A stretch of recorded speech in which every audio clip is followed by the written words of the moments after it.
हरियाणा का आज और कल, इंडियन नेशनल लोकदल।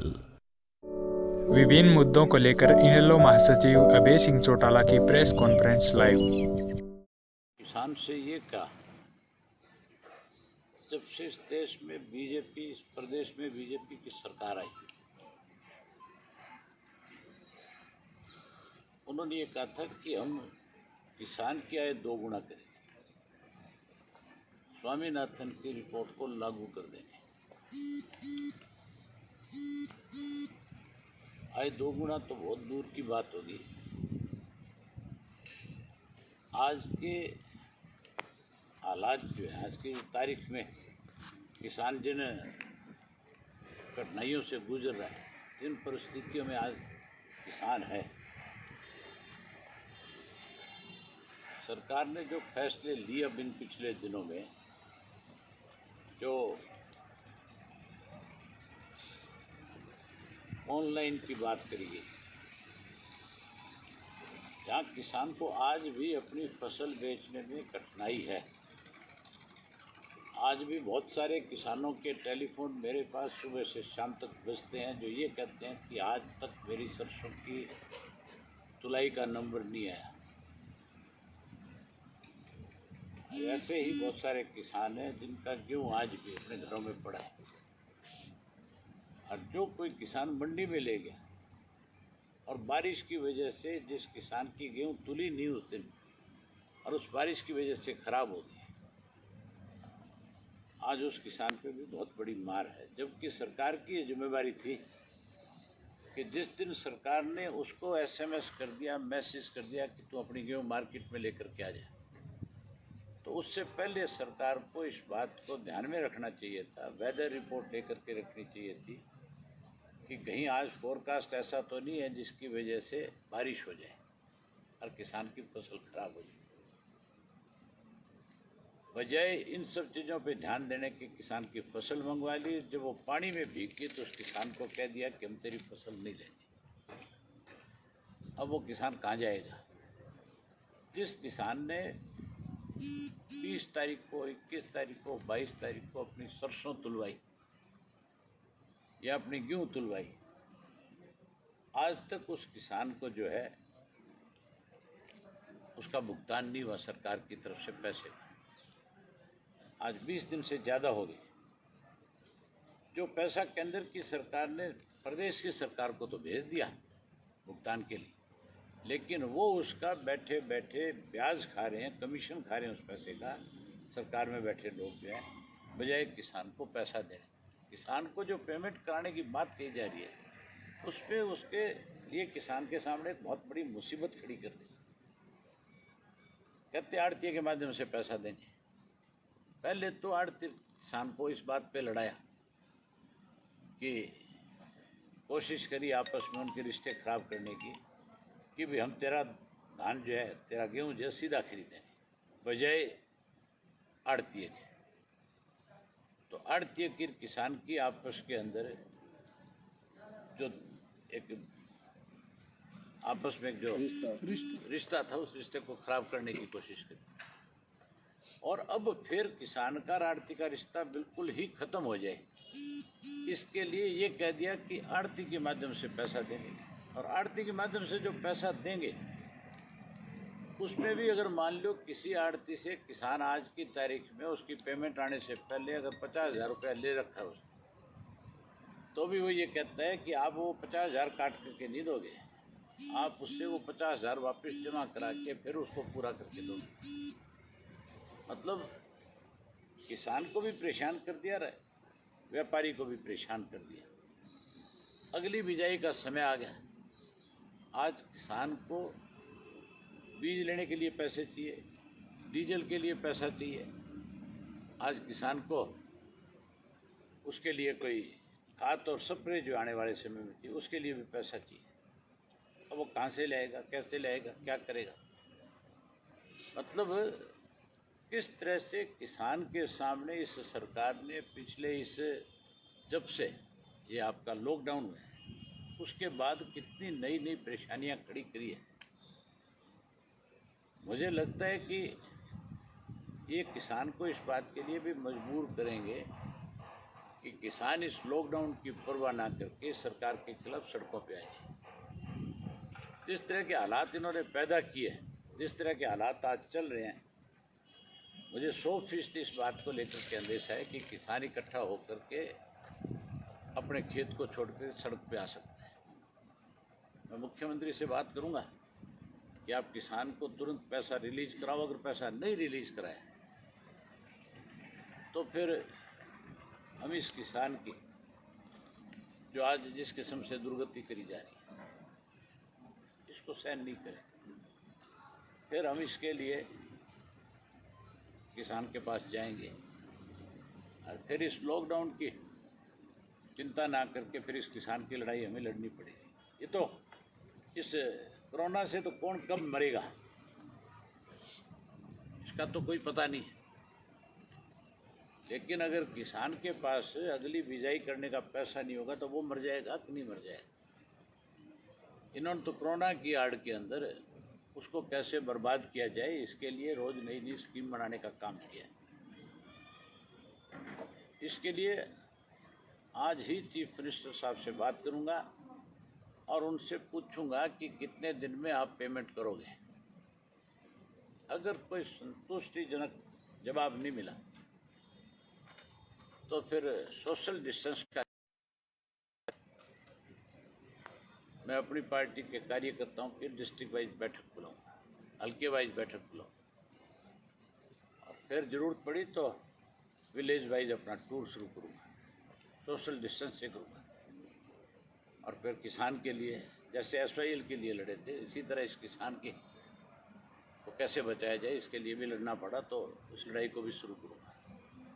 आज तो गन्ना जो बेचने वाला किसान है उसको भी उसका पूरा पैसा नहीं मिला, वो भी दुखी है। मिल वाला ये बहाने लेकर के शुगर मिल बंद कर दी जाती है कि एक कोरोना का पेशेंट मिल गया। अब एक पेशेंट मिल गया तो इसका मतलब ये थोड़ा ही है कि आप सारे किसान के गन्ने को रोक करके खड़ा कर तो एक बहाना बना लिया कोरोना। अब इस कोरोना के नाम पे ही किसान को आज तक लूटा जा रहा है। सरसों का पैसा नहीं दिया गया, ना इसका गेहूं का पैसा दिया गया, ना मेरी ख्याल अब तक चने की खरीद शुरू हुई। ये कह तो ये रहे थे कि हम चना जो है किसान का सारा सरकार खरीदेगी, अब तक एक दाना नहीं। इस सब के लिए एक बारी बात करके देखेंगे, कोई सही संतुष्टिजनक उत्तर मिला तो ठीक है, नहीं मिला तो फिर इसके लिए अगली रूपरेखा 100% तैयार करें। एक ऐसा मुख्यमंत्री ने भी फैसला लिया है, ये कहा कि तो धान किसानों से शिक्षा आप लोगों को भी शामिल किया ये है। बड़ी हैरानी की बात नहीं है कि अब इस सरकार से किसान को ये पूछना पड़ेगा कि मैं अपने खेत में कौन सी फसल लगाऊं। पंचायत की ज़मीन जो किसान लेता है उसके दाम 40 से 50-60 हज़ार रुपये एकड़ का देता है। आप कहते हो कि उस ज़मीन में धान नहीं लगाओगे, आप पंचायत की इनकम ख़त्म करना चाहते हो। अगर आप चाहते हो कि उस ज़मीन में धान ना लगे तो फिर सरकार उतना पैसा उस पंचायत को दे दे पर एकड़ के हिसाब से, और उस ज़मीन को गौशाला को दे दे। वो अपना हरा पट्टा उसमें करेगी, गौएँ चरेगी। जो गौ माता का ढर्रा रोज़ पीटते हैं, अब मान लेंगे कि ये कोई ना कहीं गौओं के हितैषी तो हैं। किसान को सरकार उसका पंचायत को पैसा दे दे और ज़मीन गौशाला को दे दे। 7,000 रुपये देने की बात करें। एक पंथ दो काज हो जाएंगे। 7,000 से कैसे काम चलेगा? जब 50,000 रुपया पर एकड़ के हिसाब से ठेका है तो 7,000 में उसकी भरपाई कैसे होगी? ये इस तरह का फरमान पहली बार जारी नहीं हुआ।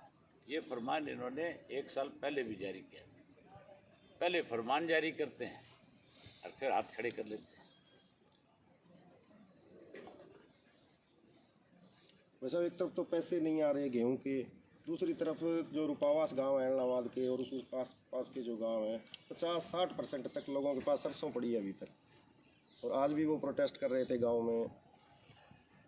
मैंने फिर भी कोशिश करी, मुझे जहाँ से किसी भी किसान ने टेलीफोन किया, चाहे वो आपके इलाहाबाद का था, चाहे वो किसान कोई और दूसरी जगह का था, मुझे तो मान के चलो पूरी स्टेट से लोगों के फ़ोन आए और मेरे पास जहाँ जहाँ से भी टेलीफोन आया, मैंने वहाँ अधिकारियों से बात करी, इन उच्च अधिकारियों से बात करी और कोशिश करी कि उन लोगों को कहीं को राहत मिले। लेकिन ये तो एक दिन तो सुलवाई करवाते हैं, अगले दिन फिर वही धंधा। इनके ऊपर अफसरशाही इतनी ज़्यादा हावी है। मैं एक वीडियो सुन रहा था, ऑडियो एक आया था, कोई यहाँ ठेकेदार है जो ढुलाई का काम करता है, जिसको इन्होंने 40% अबाउ पिछले से अब की बार ठेका दे रखा है। और मुझे ये बताया गया कि वो जो है इनका बड़ा निजी है, खास आदमी है। और उसमें एक सरकारी अधिकारी उस ऑडियो में बोल के ये कह रहा है कि हम इसका ठेकेदार का कुछ नहीं बिगाड़ सकते। हमने डीसी को कंप्लेंट कर दी, डिप्टी कमिश्नर ऊपर इसकी कंप्लेंट कर दी, कोई सुनने वाला ही नहीं है। ना सिलाई करवाता है, ना कोई उसकी तुलाई कराता, ना उसकी ढुलाई करवाता, और पेमेंट उसको एडवांस में हुई है। तो आप ये मान के चलो, जब सरकार में बैठे लोग इस तरह की चीज़ों को बढ़ावा देंगे तो फिर किसान का सुनने वाला कौन हो गया। सोनीपत घोटाला में जो एसआईटी गठित की है, क्या लगता है फिर आपको इसको कुछ मिलेगा? एसआईटी की रिपोर्ट आने दो आप। उसमें एक चीज़, मैं अभी उस पर कोई ज़्यादा लंबी चौड़ी टिप्पणी नहीं करना चाहता, ज़्यादा कुछ उस पर कहना नहीं चाहता। सरकार का दिवालिया इस बात से पिट गया कि जिस भूपेंद्र सिंह को इन्होंने गिरफ्तार किया है, उसी भूपेंद्र सिंह से 2 नंबर की दारू पकड़ी गई थी, और उससे वो दारू पकड़ करके ना तो कहीं थाने में रख करके सीज करी, ना कहीं कोई ऐसा और गोदाम कहीं बनाया। गोदाम भी वो बनाया जो उसकी मदर के नाम से है, उसी के गोदाम में ले जाकर के सील कर दिए। तो इसका मतलब एक्साइज और पुलिस दोनों मिल गई। और उसके बाद जो अगली चीज़ है वो और देखने वाली है कि वहाँ से जब चोरी कराई तो फिर ये अधिकारी मिले हुए थे। मुझे एक और नई जानकारी मिली है उसकी। ये अपनी क्या इसमें एसआईटी में किस तरह से इसकी इंक्वायरी करेंगे मुझे पता नहीं है, लेकिन मैं अपने लेवल पे भी इसकी जांच करवा रहा हूँ, जानकारी ले रहा हूँ इसकी। मुझे जो बड़ी जानकारी मिली है वो ये है कि 3 फैक्ट्रियों से लगातार इस लॉकडाउन के दौरान, जो पंजाब और चंडीगढ़ के एरिया में है, वहाँ से दारू हरियाणा में रोजाना इसी आदमी के 6 ट्रक आते रहे, रोज 6 ट्रक अलग अलग जिलों में गए हैं। मैं उन जिलों की भी मुझे जानकारी आ जाएगी और मुझे उन ट्रकों के नंबर तक आ जाएंगे कि किस नंबर ट्रक में दारू आई। ये मुझे पता है कि किन 3 फैक्ट्रियों से आई है, ये मेरे पास जानकारी है। पहले मैं ये देखना चाहूँगा कि इनकी इंक्वायरी के अंदर वो सारी चीज़ें आती है कि नहीं आती है। अगर कहीं कोई इस इंक्वायरी में सरकार के दबाव में अधिकारी आए तो फिर 100% मान के चलो आप साथियों के साथ बैठ करके इनकी पूरी डिटेल से पोल खोलने का काम करो कि कैसे कैसे दारू निकलती थी, कौन एक्साइज के लोग निकलवाते थे, किसके ट्रक होते थे, कहाँ कहाँ किस किस ज़िले में इन्होंने सप्लाई करी है, किस ज़िले से सप्लाई आगे कराई जाती थी। सोनीपत के साथ साथ प्रदेश के अन्य जिलों से भी जांच होनी चाहिए। एक सोनीपत से नहीं, 6 डिस्ट्रिक्ट हैं, अम्बाड़ा भी उसमें शामिल है, गृह मंत्री का अपना ज़िला भी शामिल है। वहाँ भी हर रोज़ 1 ट्रक से ज़्यादा दारू उतरती रही है। राजपुरा की एक फैक्ट्री से दारू आई और रोजाना अम्बाड़ा में उतरी।